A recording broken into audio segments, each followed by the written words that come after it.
प्रिय मित्रों, नमस्कार। हम हिंदी भाषा शिक्षण के तहत विभिन्न शिक्षण विधियों का अध्ययन कर रहे हैं। आज हम कुछ और महत्वपूर्ण विधियों को समझने का प्रयास करेंगे। दल शिक्षण विधि। जब किसी कक्ष में विशेषज्ञ शिक्षकों के समूह द्वारा अध्यापन कार्य किया जाता है तो उसे दल शिक्षण या टोली विधि के नाम से जाना जाता है। यह संसाधनों, रुचि व विशेषता का इष्टतम उपयोग करने हेतु शिक्षकों के समूहों को सम्मिलित करने की पद्धति है।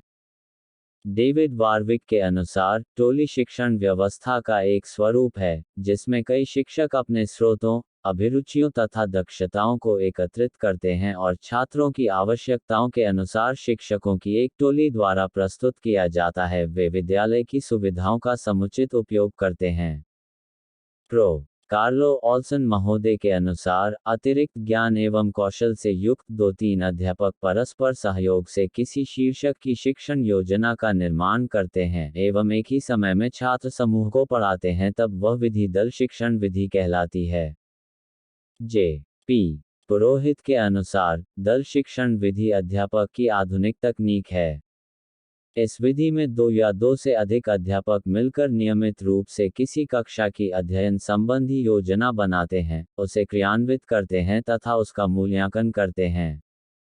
शेयलिन तथा और के अनुसार, दल शिक्षण अनुदेशात्मक संगठन का वह प्रकार है जिसमें शिक्षण प्रदान करने वाले व्यक्तियों को कुछ छात्र सौंप दिए जाते हैं।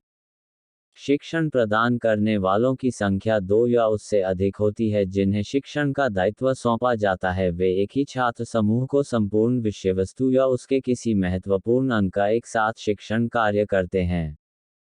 दल शिक्षण विधि का सर्वप्रथम प्रयोग 1955 में हार्वर्ड विश्वविद्यालय अमेरिका के शोध छात्र मिशिगन व हार्वे द्वारा किया गया।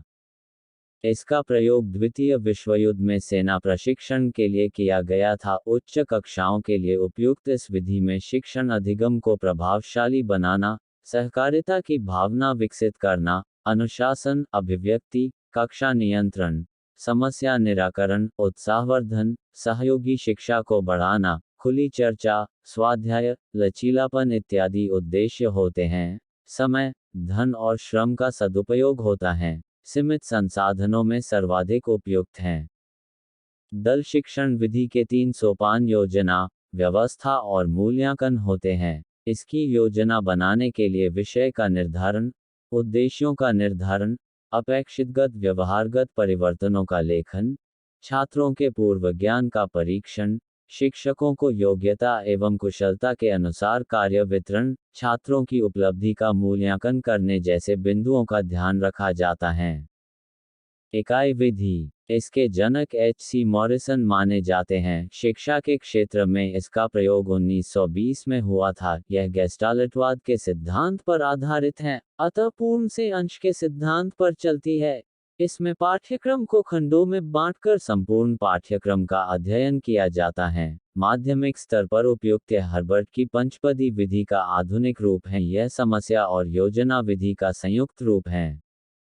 हेनरी हेरप के अनुसार यह किसी विषय का एक बड़ा उपविभाग होता है और NCERT के अनुसार इकाई एक निर्देशात्मक युक्ति है।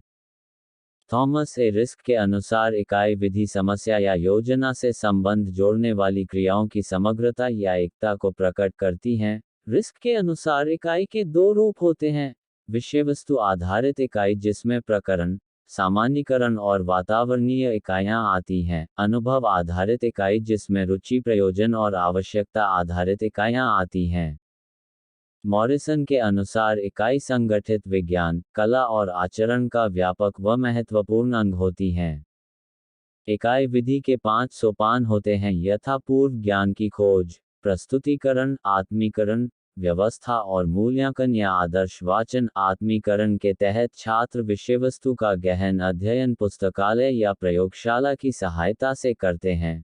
व्यवस्था या संगठन चतुर्थ सोपान होता है, इसमें गृह कार्य प्रदान किया जाता है। अंतिम सोपान मूल्यांकन या आवृत्ति है जिसमें लेखों का निर्माण या मूल्यांकन होता है।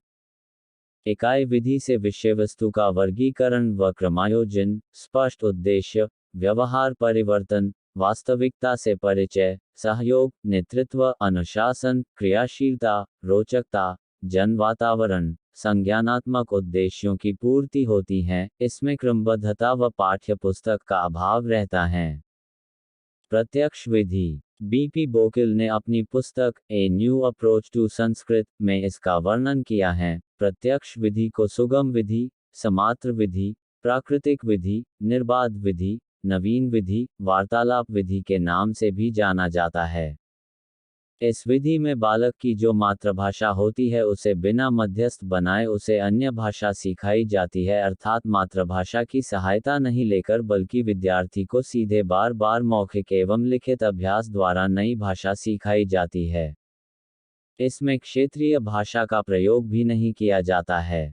छात्र संस्कृत में ही सोचे, संस्कृत में विचार व्यक्त करे ताकि भाषा पर उनका अधिकार हो। इससे भाषा अर्जन की स्वाभाविक स्थिति का निर्माण होता है। इस विधि में बालक को बिना व्याकरण के नियमों का ज्ञान कराकर भाषा सिखाना, व्याकरण विधि के दोषों को दूर करना, कक्ष में भाषाई वातावरण का निर्माण, वार्तालाप को प्रधानता, शब्द व अर्थ का सीधा संबंध स्थापित करना, शास्त्रीय ज्ञान का निषेध होता है। प्रश्न और उत्तर अभ्यास आयोजित किए जाते हैं।